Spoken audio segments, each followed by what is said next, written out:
Hi, boys and girls. Okay, so we're going to do chapter 3 of the Trumpet of the Swan today. And we're doing it in my dining room because my daughter is watching a movie in the living room. So if you hear any thundering and crashing and loud stuff in the background, that's just her listening to her movie. Chapter 3 is called A Visitor. And I want to show you a picture. When we last left off, boys and girls, Sam had just discovered the swans in their nest, and then he had to go home with his dad, I believe, and he was going to have to go home with his dad because he was camping in Canada. One day, almost a week later, the swan slipped quietly into her nest and laid an egg. Each day, she tried to deposit one egg in the nest. Sometimes she succeeded, sometimes she didn't. There were now 3 eggs, and she was about ready to lay a 4th. As she sat there with her husband, the cob floating gracefully nearby, she had a strange feeling that she was being watched. It made her uneasy. Birds don't like being stared at. They particularly dislike being stared at when they are on a nest. So the swan twisted and turned and peered everywhere. She gazed intently at the point of land that jutted out into the pond near the nest. With her sharp eyes, she searched the nearby shores for signs of an intruder. What she saw finally gave her the surprise of her life. There, seated on a log on the point of land, was a small boy. He was being very quiet, and he had no gun. "Do you see what I see?" the swan whispered to her husband. "No." "What?" "Over there on that log. It's a boy. Now what are we going to do?" "How did a boy get here?" whispered the cob. "We are deep in the wilds of Canada. There are no human beings for miles around." "That's what I thought too," she replied. "But if that isn't a boy over there on that log, my name isn't Cygnus Buchanator." That's quite a name. Here's a picture of the boy on the log, and the swan's noticing. The cob was furious. "I didn't fly all the way north into Canada to get involved with a boy," he said. "We came here to this idyllic spot, this remote little hideaway, so we could enjoy some well-deserved privacy." "Well," said his wife, "I'm sorry to see the boy too, but I must say he's behaving himself. If he sees us, but he's not throwing stones, he's not throwing sticks, he's not messing around. He's simply observing." "I don't wish to be observed," complained the cob. "I did not travel all this immense distance to the heart of Canada to be observed. Furthermore, I don't want you to be observed, except by me. You're laying an egg, that is, I hope you are. You are entitled to privacy. It has been my experience that all boys throw sticks and stones. It is their nature. I'm going to go over there and strike that boy with my powerful wing, and he'll think he's been hit with a billy club. I'll knock him cold." Well, boys and girls, I believe that a billy club, I don't have anything to look it up, but I believe a billy club is sort of like a short bat that police carried and maybe even still do in parts of the world where they don't carry guns and tasers. But as we remember, his wing is as strong as a baseball bat. "Now, just wait a minute," said the swan. "There's no use starting a fight. This boy is not bothering me at the moment. He's not bothering you either." "But how did he get here?" said the cob, who was no longer talking in a whisper, but was beginning to shout. "How did he get here? Boys can't fly.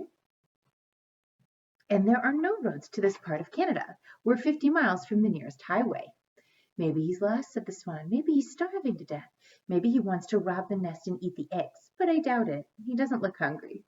Anyway, I've started this nest, and I have 3 beautiful eggs, and the boy's behaving himself at the moment, and I intend to go right ahead and try for a 4th egg." "Good luck, my love," said the cob. "I shall be here at your side to defend you if anything happens. Lay the egg." For the next hour, the cob paddled slowly round and round the tiny island, keeping watch. His wife remained quietly on the nest. Sam sat on his log, hardly moving a muscle. Here the swans are deciding whether they are going to go over and hit Billy, or hit Sam rather, with a billy club, or leave him alone. Let's see. Sam was spellbound at the sight of the swans. They were the biggest water birds he'd ever seen. He had heard their trumpeting and had searched the woods and swamps until he had found the pond and located the nest. Do you remember at the end of the last chapter when the swans were trumpeting and they said that several wild animals heard them, but one set of ears that weren't wild animals did too? I'm now beginning to think that one set of wild or of non-wild animal ears might have been Sam's. Boys and girls, it does say that he heard them, and that's why he followed the sound and located the nest. Sam knew enough about birds to know that these were trumpeters. Sam always felt happy when he was in a wild place among wild creatures.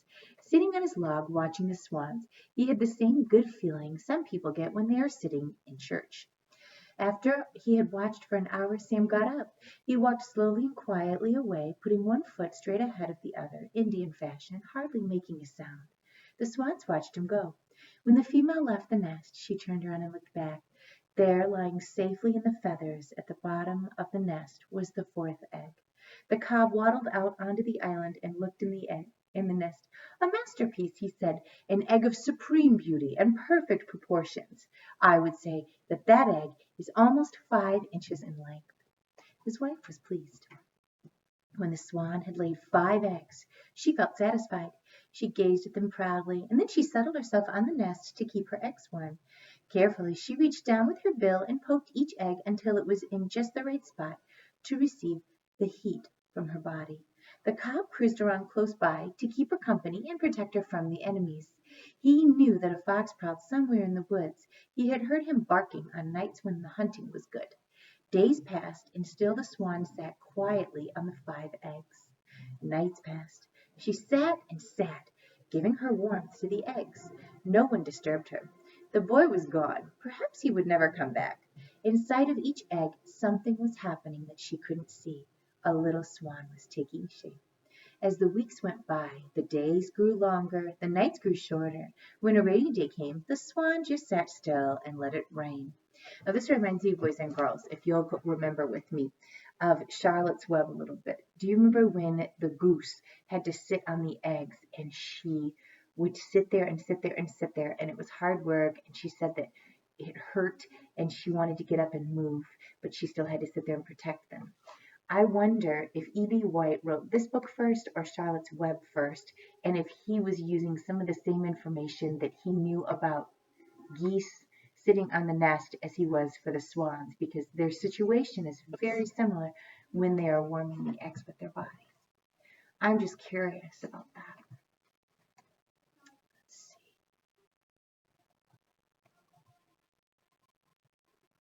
"My dear," said her husband, the cob, one afternoon, "do you never find your duties onerous or irksome?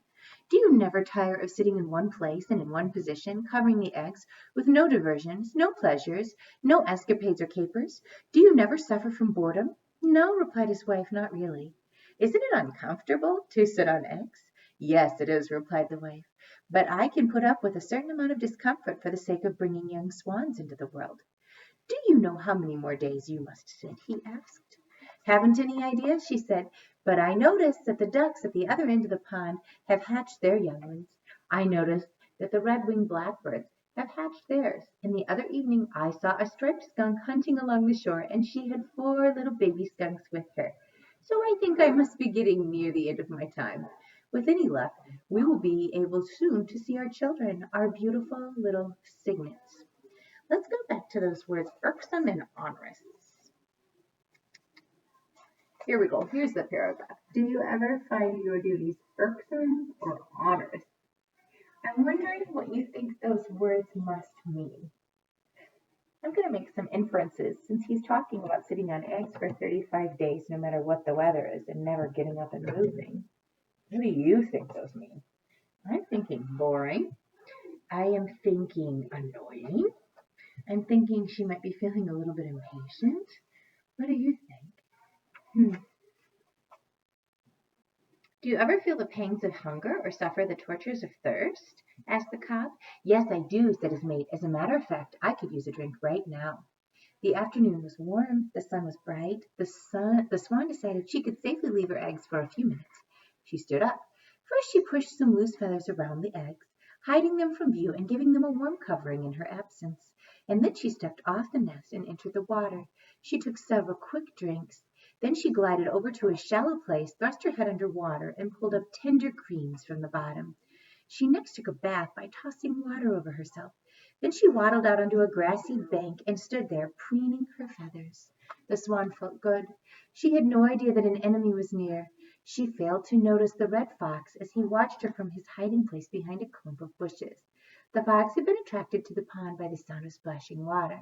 He hoped he would find a goose. Now he sniffed the air and smelled the Swan. Her back was turned, so he began creeping slowly toward her. She would be too big for him to carry, but he decided he would kill her anyway and get a taste of blood. The cob, her husband, was still floating on the pond.